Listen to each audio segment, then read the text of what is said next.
Starfield's storyline is immense. There is so much backstory and lore behind this game, and so today I wanted to go over the story so far leading up to the point that we start playing to fill you guys in on the background to the game. I've seen a lot of these videos on YouTube, and although most of those videos are great, most of them are around the 30-minute or more mark, so I thought I'd try and fill you guys in on the story while keeping it as short and sweet as I can to kind of give you guys a bit more of a bite-sized lore video. If you're interested in Starfield, be sure to hit that subscribe button and turn on those notifications. I'm going to be doing a setup tour once we hit 1k subscribers, so make sure you don't miss out on that. But with that being said, let's get stuck into the story so far behind Starfield. So the backstory begins in the year 2050. Humans first arrive on Mars after decades of planning and work to get there, as just like the real world today, there are concerns that the place we call home in Earth is not as sustainable as we once thought it was, due to global warming and a finite amount of resources that are fading away over time. After a huge amount of work to get there, we finally land on Mars in the year 2050. Cydonia is the first settlement built on Mars, and by the year 2100, humans are now actually living in space, not only having colonized Mars itself, but also other planets in our solar system as well. 40 years later, in the year 2140, the first ever deep space colony ship known as the ESC Constant is launched. We obviously know that at the point in the game we're playing, grav jumping is used to make travel a whole lot easier, yet in the year 2140, grav drives were not yet invented, and so the ESC Constant was actually launched in order to explore deep space without the use of grav drives, and to pretty much attempt to find other planets that are also viable to colonize. Now, just 10 years later, in the year 2150, scientists predicted the Earth's magnetosphere would be destroyed in the near future, which would result in all life on the planet being destroyed. Obviously, this only fueled the human desire to explore different systems and find viable places to live, and so scientists and engineers got to work on a system that would allow much faster and safer travel throughout space. 6 years later, in the year 2156, the grav drive was first invented. Grav drives harness gravity in order to actually bend time and space around us, meaning we're able to travel faster than the speed of light, which was originally thought to be impossible for centuries, yet they managed to pull it off, and therefore space exploration was revolutionized, and this meant that we could explore deep space in a much faster, safer way than we ever thought imaginable. As a result of this, still in the year 2156, humans first arrived in the Alpha Centauri system, which, although it is the closest system to our home planet of Earth, it is still 4.37 light years away from Earth, so this was a massive achievement for the human race. Shortly thereafter, the United Colonies were established on Earth in order to try and unify the human race as we now rush to spread among the stars due to the impending doom of our former home planet of Earth. Now, just 4 years later, in the year 2160, humans colonized the Alpha Centauri system, most notably the planet of Jemison, which holds the city of New Atlantis, one of the focal points of Starfield and one of the most established and thriving cities in the known universe. Only 12 months later, in the year 2161, New Atlantis is declared the official capital city of the United Colonies, making it essentially the central hub of the known universe. Now, over 60 years later, in the year 2167, the Cheyenne system was first settled by the famous explorer Solomon Coe, who you'll no doubt hear more about when you first play through the main story, as his name is mentioned quite early on.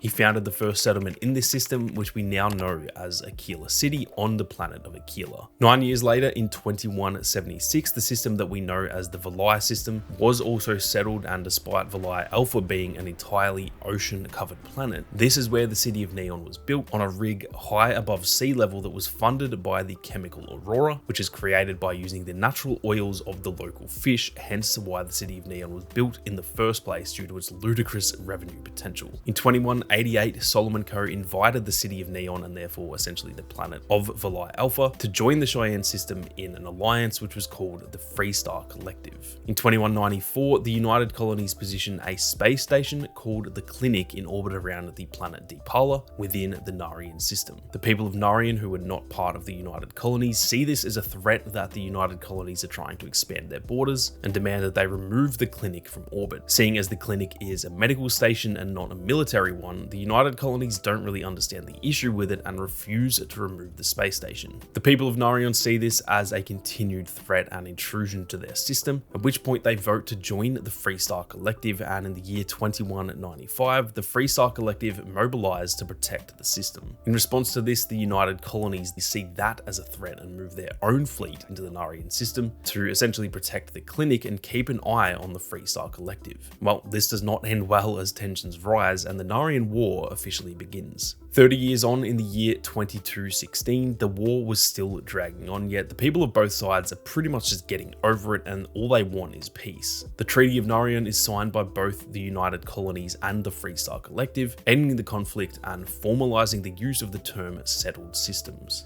5 years later, in the year 2221, the Freestar Rangers are formed, an elite protective and investigative force dedicated to serving all citizens of the Freestar Collective.